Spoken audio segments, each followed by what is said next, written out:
والوں, نبی کی محنتوں کو بھول جانے والوں, شادیوں میں ڈی جے لگانے والوں, فجر کی نماز میں سوتے پڑے رہنے والوں, نبی کی محنتوں کا احساس کر لو. جو باپ کی محنت کا احساس نہ کرے وہ باپ کا غدار ہے, اور جو نبی کی محنت کا احساس نہ کرے اس کے لیے میں کیا الفاظ کا انتخاب کروں. سنو سنو, ام المومنین کہہ رہی ہے آقا احد کا دن آپ کی زندگی کا سب سے مشکل دن تھا. کہا نہیں عائشہ, لیکن احد کا دن کیا تھا وہ سن لو. 70 لاشیں ایک ساتھ مدینے سے اٹھی ہے, 70 صحابہ شہید ہوئے ہیں, شہید. اللہ اکبر, یعنی کتنی عورتیں بیوہ ہوئی ہے جب کہیں جا کر اسلام کو ترقی ملی ہے, کتنے ننھے ننھے بچے یتیم ہوئے ہیں, کتنے گھر والے بے گھر ہوئے ہیں, تب یہ دین تم تک پہنچا ہے. دین کو گانے کے دروازے پر بیچنے والوں, دین کو فلموں کی چوکھٹ پر سودا کرنے والوں, قیامت میں مرنا, مر کے اللہ کو منہ دکھانا ہے, قبر میں رسول اللہ کو منہ دکھانا ہے.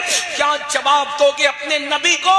اللہ اکبر, 70 صحابہ شہید ہوئے اور حضرت امیر حمزہ کی شہادت. اللہ اکبر, شہادت امیر حمزہ.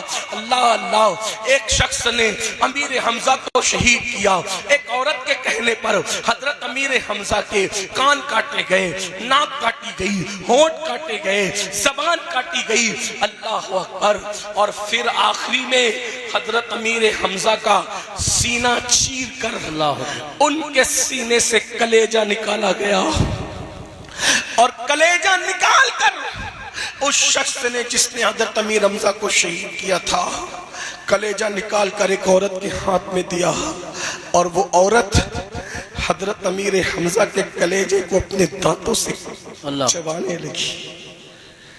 چبانے والی خاتون نے رسول اللہ کے چچا حضرت امیر حمزہ کا کلیجہ چبایا, اور جب حضرت امیر حمزہ کا کلیجہ چبایا, اللہ کے رسول علیہ السلام جب حضرت امیر حمزہ کے جنازے پر آئے تو آنے کے بعد میرے آقا رو پڑے. اتنا روئے کہ روتے روتے آنسوؤں سے داڑھی شریف تر ہو گئی. اور جس دن وہ 70 لوگ شہید ہوئے تھے ان لوگوں کو کفن پہنانے کے لیے مسلمانوں کے پاس کپڑا بھی نہیں تھا. آج اگر کوئی لاوارث, اگر آج کوئی لاوارث لاش ریلوے اسٹیشن پہ پڑی نظر آتی ہے تو لوگ اس کو بھی چندہ کر کے پورا کفن دیتے ہیں.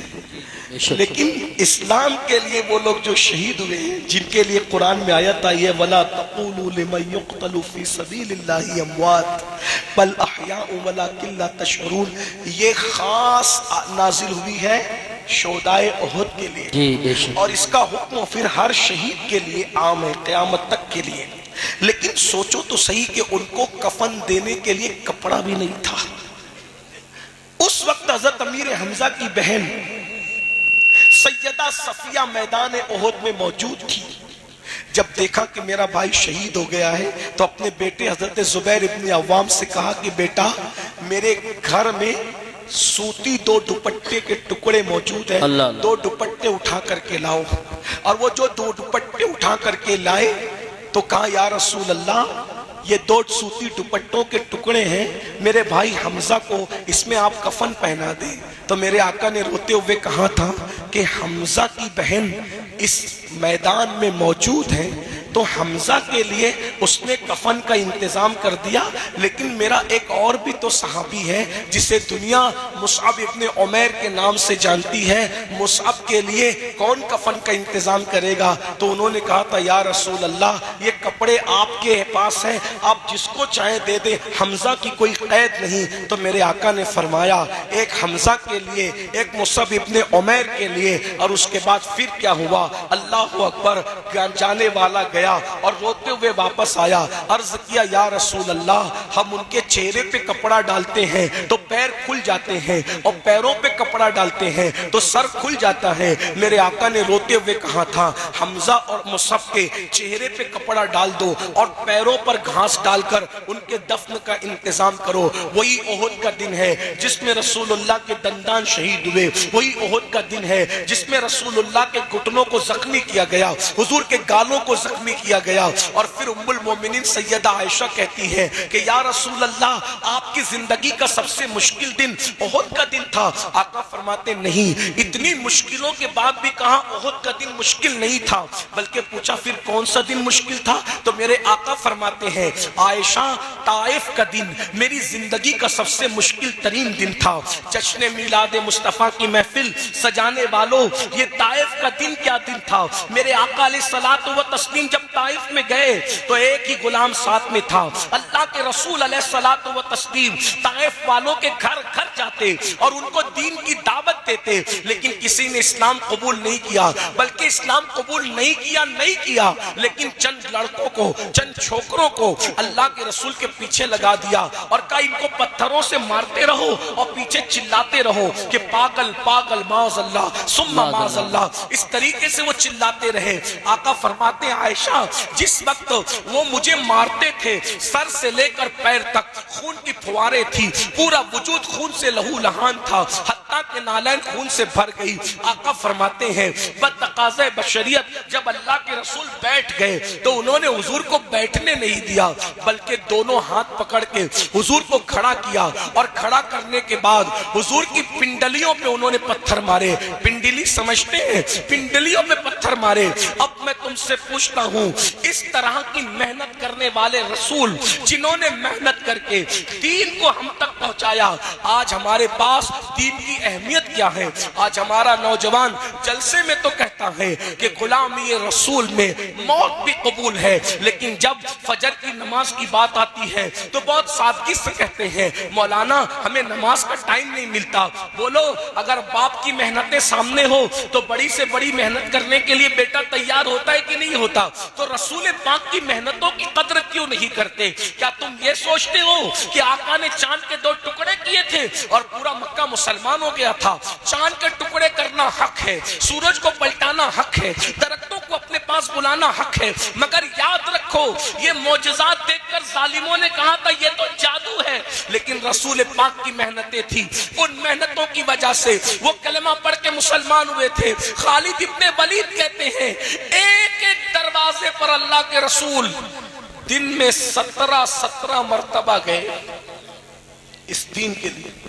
اللہ محسوس کر سکتے ہو تو محسوس کرو, ایک ایک دروازے پر اللہ کے رسول ایک ایک دن میں 17 مرتبہ گئے. مکے کے کفار یہ پلان بناتے تھے جب آج اللہ کے رسول آئیں گے تو ہم اتنا حضور کو ستائیں گے کہ دوبارہ حضور نہیں آئیں گے, لیکن اتنا ستایا جاتا تھا آقا پھر دوبارہ تشریف لاتے تھے, پھر دوبارہ اس سے زیادہ ستایا جاتا تھا. آقا تیسری مرتبہ آتے تھے, پھر تیسری مرتبہ اس سے زیادہ ستایا جاتا تھا, حضور چوتھی مرتبہ آتے تھے. خالد ابن ولید کہتے ہیں 17 مرتبہ میرے آقا ایک دن میں لوگوں کے گھروں پر تشریف لے گئے اس دین کے لیے. اب مجھے بتاؤ ہمارے نزدیک مذہب کی اہمیت کیا ہے, دین کی اہمیت کیا ہے؟ اگر ٹرین پکڑنا ہو تو 5 بجے ہماری آنکھ کھل جاتی ہے, لیکن فجر کی نماز میں جانا ہو تو ہماری آنکھ نہیں کھلتی. اب آپ سے میں پوچھتا ہوں, بتاؤ جب کوئی اتنی محنت کرے, ایک بچہ ہوتا ہے نا بچہ, اگر وہ بچہ گھروندہ بناتا ہے, اس کے گھروندے کو تم توڑو تو وہ بچہ روتا ہے,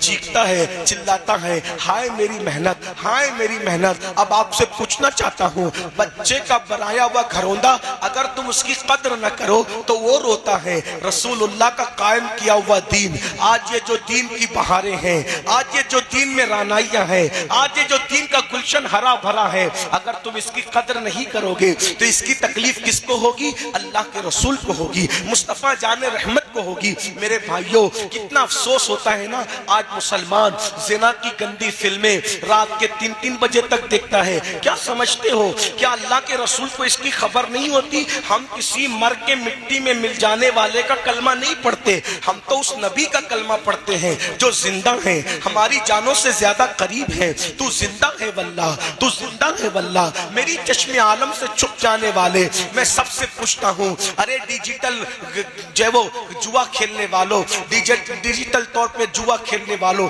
جو آج موبائل کے اندر تم ایزی منی کے چکر میں اور تم جو ہے شارٹ ٹائم میں کروڑپتی بننے کے چکر میں جو ڈیجیٹل جوا کھیل رہے ہو، اس کے بارے میں آقا نے فرمایا کہ جو جوا کھیلے گا قیامت کے دن اس کا ہاتھ سور کے خون میں رنگا ہوا ہوگا۔ اور اگر کوئی یہ سوچتا ہے کہ رند کے رند رہے، ہاتھ سے جنت نہ گئی، تو یاد رکھیے، اچھی طرح یاد رکھیے میرے بھائیوں کہ میرے آقا فرماتے ہیں جو جوا کھیلنے کے بعد نماز کے لیے جاتا ہے اور نماز کے لیے وضو کرتا ہے، گویا وہ سور کے خون سے وضو کرتا ہے، وہ سور کے خون سے ہاتھ پاؤں دھلتا ہے۔ ذرا بتاؤ تو صحیح میرے آقا علیہ السلام کے غلاموں کتنی تکلیف پہنچاؤ گے؟ میں ایک جملہ اکثر اپنے جوانوں سے کہتا ہوں، حجام کی کرسیوں پہ بیٹھ کر داڑھی منڈوا کر کے کٹروں میں پھکوانے والوں، شادیوں میں ڈی جے لگانے والوں، گانے سننے والوں، زنا کے اڈوں کو آباد کرنے والوں، عورتوں کو پاپ کی نظر سے دیکھنے والوں، موت کو بھولنے والوں،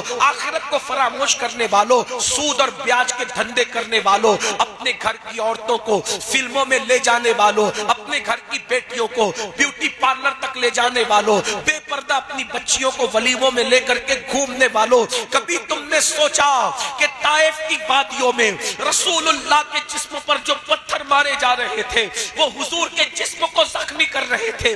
دھیان سے سننا، غور سے سننا، اگر تم نبی کے وفادار ہو تو تمہیں تمہارے عشق رسول کا واسطہ، تمہیں تمہارے عشق مصطفیٰ کا واسطہ، تمہیں تمہاری محبت رسول کا واسطہ۔ مجھے بتاؤ طائف میں جو نبی پہ پتھر مارے جا رہے تھے وہ نبی کے جسم کو چھلنی کر رہے تھے، لیکن تمہارے گناہ نبی کے جسم کو زخمی نہیں کرتے بلکہ تمہارے گناہ کے نشتر نبی کے دل پر لگتے ہیں، اللہ کے رسول کے دل کو چھلنی کرتے ہیں۔ بتاؤ عاشق رسول اسی لیے ہوتا ہے کہ وہ اپنے محبوب کا دل دکھائے، وہ اپنے آقا کا دل دکھائے۔ میرے بھائی جو اپنی ماں کا دل دکھائے مرتے وقت اس کی زبان پہ کلمہ نہیں آتا، جو نبی کا دل دکھائے مرتے وقت اس کی زبان پہ کلمہ کیسے آئے گا؟ میں جانتا ہوں کہ گناہ کرتے وقت کسی مسلمان کی یہ نیت نہیں رہتی کہ وہ اپنے رسول کا دل دکھائے، وہ اپنے نبی کو دل کو تکلیف پہنچائے، لیکن لاشعوری طور پر نبی کا دل تو دکھ رہا ہے نا، نبی کے دل کو تو تکلیف پہنچ رہی ہے نا۔ تم سوچتے ہو ارے یہ مولوی لوگ کیا کریں گے، ہم نماز نہیں پڑھتے، ہماری اپنی مرضی ہے، ہم اپنی مرضی سے جیتے، ہماری اپنی مرضی ہے۔ میرے بھائی مولوی کچھ کرے نہ کرے اس کا تو اختیاری کچھ نہیں، لیکن مولا مصطفیٰ جان رحمت 24 گھنٹہ تجھے دیکھ رہے ہیں، تو نبی کی نگاہ میں ہے۔ آقا علیہ الصلوۃ والتسلیم جب تجھے گناہ کرتے دیکھتے ہوں گے تو حضور کے دل پہ کیا گزرتی ہوگی؟ اسی دن کے لیے میں نے پتھر کھائے تھے، اسی دن کے لیے میرے دانت میں نے شہید کروائے تھے، اسی دن کے لیے میرے گھٹنے زخمی ہوئے تھے، اسی دن کے لیے جو ہے میں نے اتنے دکھ اٹھائے تھے، اتنی تکلیفیں اٹھائی تھی۔ اور پھر یاد رکھنا یہاں تو حضور تمہیں کچھ نہیں کہہ رہے ہیں، یہاں حضور کا دل دکھی ہو رہا ہے، حضور کے دل پہ نشتر لگ رہے ہیں۔ بلکہ ایک بات مجھے یاد آئی، ایک نواب صاحب حجام کی کرسی پہ بیٹھ کے داڑھی منڈا رہے تھے تو اللہ اکبر ایک مجذوب وہاں سے گزرے تو انہوں نے کہا نواب صاحب داڑھی چھین رہے ہو؟ تو نواب صاحب شاعر تھے، نواب صاحب نے اپنی دھن میں شاعرانہ انداز میں جواب دیا اس مجذوب بزرگ کو کہ بابا داڑھی ہی تو چھین رہے ہیں، کسی کا دل تھوڑے چھین رہے ہیں۔ تو اس مجذوب نے روتے ہوئے کہا تھا اگر تجھے پتا ہوتا کہ تو کس کا دل چھین رہا ہے، ارے تیرے چہرے پہ چلنے والا وسترا تیرے چہرے پہ بعد میں چلتا ہے، پہلے یہ رسول اللہ کو اذیت پہنچاتا ہے۔ میری قوم کے جوانوں تمہیں کیا ہو گیا؟ جو تمہیں گلاس پانی پلاتا ہے، جو تمہیں نوکری دیتا ہے، تم اس کے مشکور ہوتے ہو۔ جس نبی نے خدا کا پتہ دیا، جس نبی نے تمہیں قرآن دیا، جس نبی نے تمہیں اسلام دیا، میرے بھائیوں حضور کے دل میں ہماری محبت کتنی ہے۔ ارے ہم پیدا بھی نہیں ہوئے تھے، ہمارے لیے پوری پوری رات حضور دعا کرتے تھے رب حبلی امتی، رب حبلی امتی۔ وہ رسول جو جانے وفا ہیں ان کو چھوڑ کر تم اداکاروں کے چکر میں پڑے ہو، اداکاراؤں کے چکر میں پڑے ہو۔ بتاؤ کیا ہمارے گھر میں دین ہے؟ بیٹیوں کو دیکھ لو، بیٹوں کو دیکھ لو، دین ہمارے گھر میں کہاں ہے؟ صبح اٹھتے ہو تو موبائل کھول کر کے پکچریں دیکھتے ہو، رات کو پکچریں دیکھتے ہو، فلمیں دیکھتے ہو، نبی کا ذکر کبھی کیا؟ آقا پر درود کتنا پڑھتے ہو؟ حضور کا کلمہ کتنا پڑھتے ہو؟ آقا کا ذکر کتنا کرتے ہو؟ نہیں، حضور کبھی یاد بھی نہیں آتے، اور ہیرو کو روز دیکھ رہے ہو، نچنیا کو روز دیکھ رہے ہو۔ ارے میرے بھائی، جس ہیرو سے تو نے دل لگایا ہے، تمہارے موبائل کی اسکرین پر ہیرو کی تصویر ہے، تمہارے موبائل کے رنگ ٹون پر ہیرو کے آواز میں گانے ہیں، عشق نبی کا کرتے ہو، دعوی عشق رسول ہے، پھر ہیرو کی تصویر موبائل کے اسکرین پر کیوں ہے؟ بتاؤ، یہ موبائل ہیرو کے صدقے ملا ہے یا رسول اللہ کے صدقے ملا ہے؟ میرے امام کہتے ہیں جو ملا تم سے ملا، تم پہ کروڑوں درود، سب تو نبی کے صدقے میں، زندگی نبی کے صدقے میں، یہ شان و شوکت نبی کے صدقے میں، یہ ناز، یہ انداز ہمارے نہیں ہوتے، جھولی میں اگر ٹکڑے تمہارے نہیں ہوتے، اتنی شان و شوکت کی زندگی نہیں گزرتی اگر رسول اللہ کا صدقہ نہ ملا ہوتا۔ نبی کے صدقے میں نعمتیں ملتی ہیں، اور دل نچنیوں سے لگاتے ہو، وہ نچنیے کبھی ان سے ملنے جاؤ تو دیکھنا ان کا گیٹ کیپر تمہیں بھگا دے گا، ان کے دروازے کا کتا بھونک بھونک کر تمہیں بھگا دے گا، اور اگر کبھی کسی سورس سے مل بھی جائے تو ادھر ادھر منہ ٹیڑھا کر کے وہ تمہارے ساتھ ایک بار مصافحہ کرے گا چند سیکنڈ اور ایک فوٹو لے لے گا، باقی کچھ نہیں۔ اس کو دل دیا جو تمہیں جانتا ہی نہیں، اور وہ رسول جو پوری پوری رات تمہارے لیے مغفرت کی دعا کرتے تھے، بخشش کی دعا کرتے تھے، جن کے پیر سوج جاتے تھے کھڑے کھڑے امت کے لیے دعا کرتے ہوئے، اس رسول سے وفا نہیں کرتے؟ تو پھر سن لو، اب بات اینڈ کرتے ہوئے، ایک دن موت آنی، موت کی تلوار سروں پہ لٹک رہی ہے، ایک دن موت آنی ہے، اور مرنا چاہو گے تو بھی موت آئے گی، نہ مرنا چاہو گے تو بھی موت آئے گی۔ میں دعا کرتا ہوں کہ اللہ تمہیں لمبی عمر دے، سب کو لمبی عمر دے، لیکن ایک دن موت آئے گی، اور جب موت آئے گی نا تو قبر میں سب چھوڑ کے چلے جائیں۔ کوئی بھی صاحب، یہ ناظم صاحب، مقرر صاحب، نعت خواں صاحب، عالم صاحب، امام صاحب، کوئی اپنی قبر میں نہیں آئے گا۔ کوئی آئے گا؟ کوئی نہیں۔ یہ دنیا بے وفا ہے، دنیا سے بڑی بے وفا میں نے کوئی چیز نہیں دیکھی۔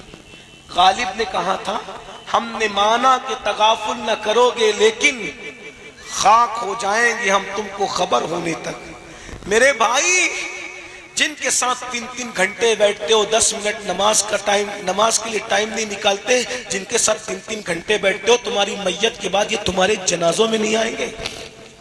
لوگ جنازے میں نہیں آتے، یہ تمہارے لیے جیتے جی دعا نہیں کرتے، تو مرنے کے بعد یہ تمہارے لیے کیا دعا کریں گے؟ قبر میں کوئی نہیں آئے گا، سب منو مٹی کے نیچے دبا کر کے چلے جائیں گے۔ بس اتنا یاد رکھ لو، سب منو مٹی کے نیچے دبا کر کے چلے جائیں گے، کوئی نہیں آئے گا۔ بہت معافی کے ساتھ، کس کس سے دل لگایا؟ جیتے جی تو جو تمہیں فون نہیں کرتے، مرنے کے بعد وہ کیا کام آئیں گے قبر میں؟ یہ بے وفا دنیا ہے، بہت بے وفا۔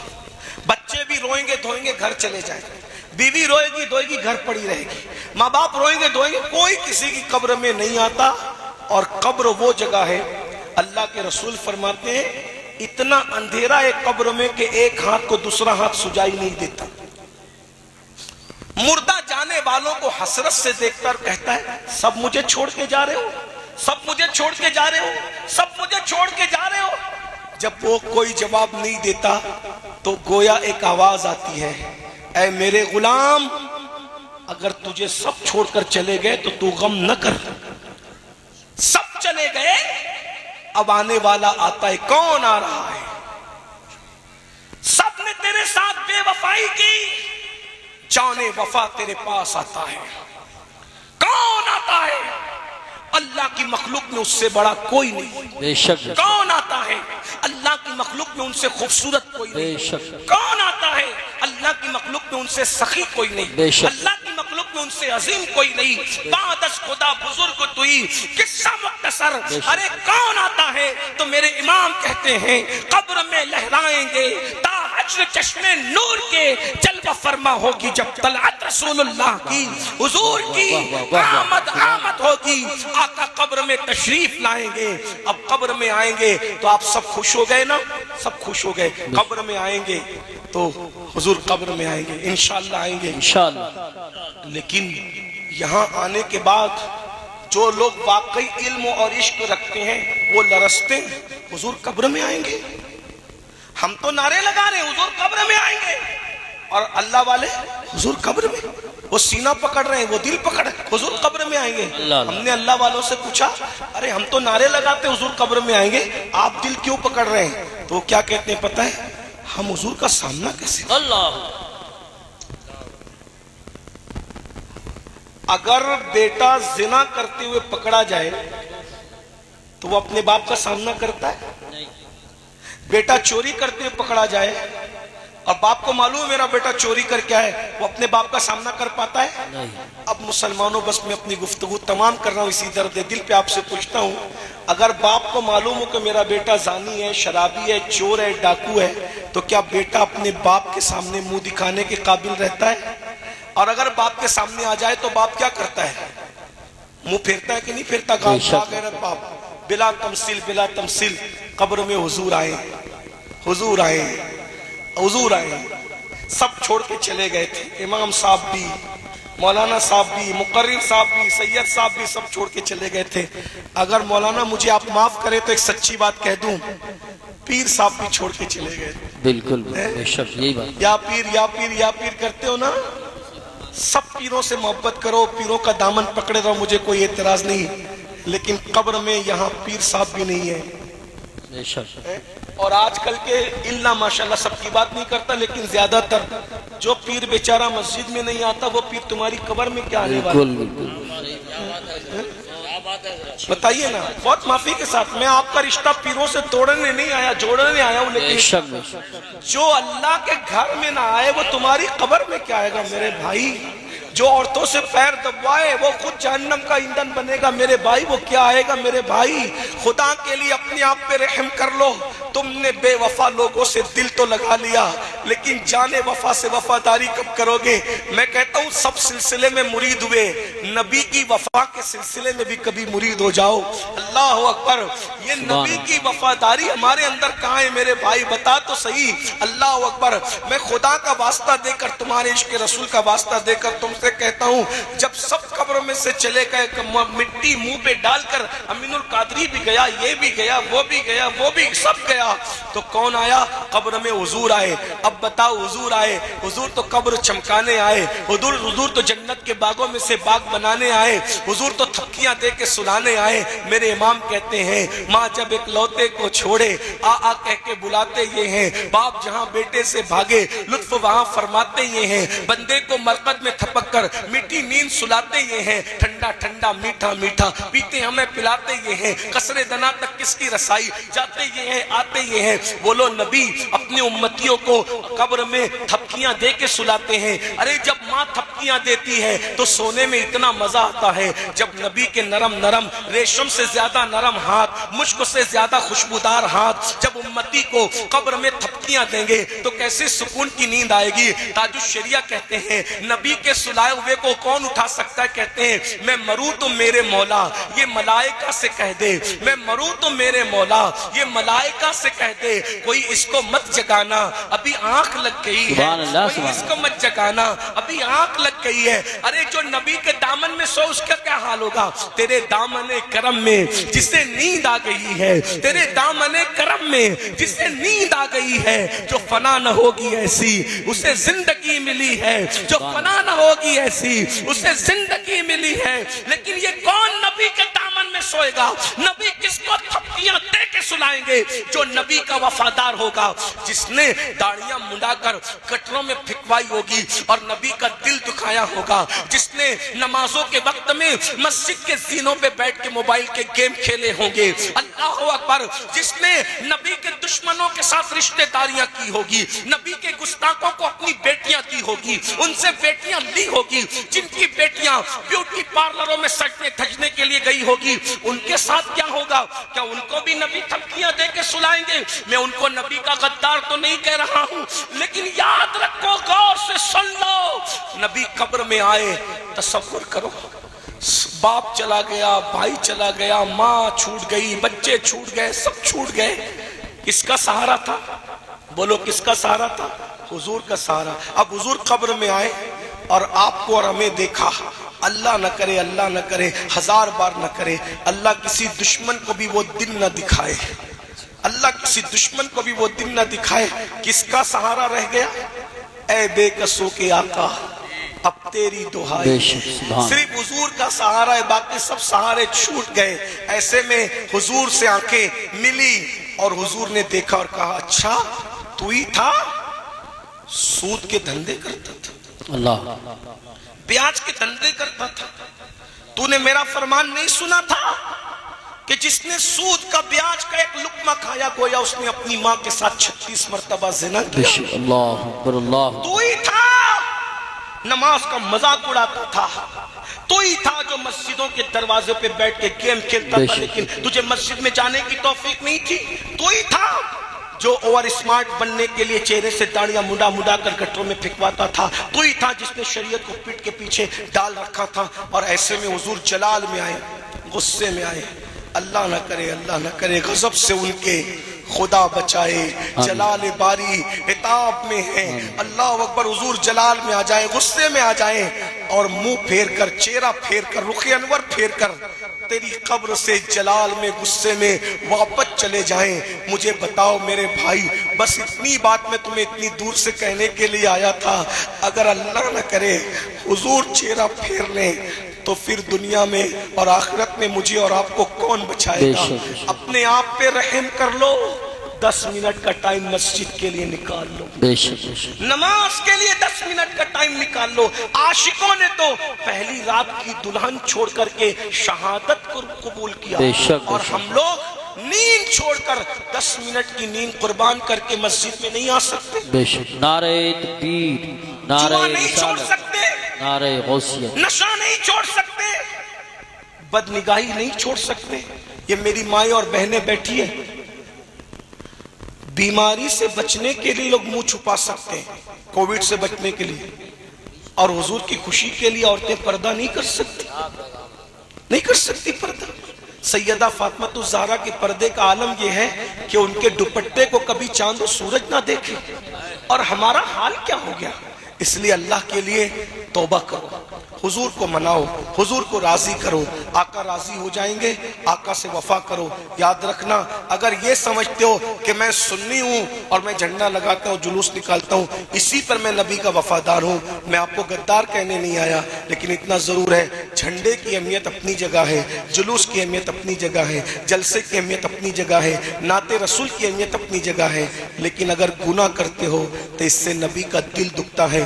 اب آپ کے اوپر ہے، آپ نبی کو خوش کرنا چاہتے ہو یا نبی کا دل دکھانا چاہتے ہو؟ میرے بھائی، جو ماں کا دل دکھائے جب مرتے وقت اس کو کلمہ نصیب نہیں ہوتا، تو جو نبی کا اتنی بار دل دکھائے مرتے وقت اس کی زبان پہ کلمہ کیسے آئے گا؟ اس لیے آج لے ان کی پناہ، آج مدد مانگ ان سے، پھر نہ مانیں گے قیامت میں اگر مان گیا۔ اگر حضور ناراض ہو گئے دنیا بھی برباد ہے، آخرت بھی برباد ہے۔ میری مائیں اور بہنیں موجود ہیں، ان سے بھی کہتا ہوں نماز کے لیے وقت نکالو، نماز کے لیے ٹائم نکالو، اور اپنے بچوں کو علم سے روشناس کراؤ، بچوں کو تعلیم دو، اچھی تعلیم دو۔ کم سے کم ایک گھر میں ایک عالم ایک حافظ ہونا ضروری ہے۔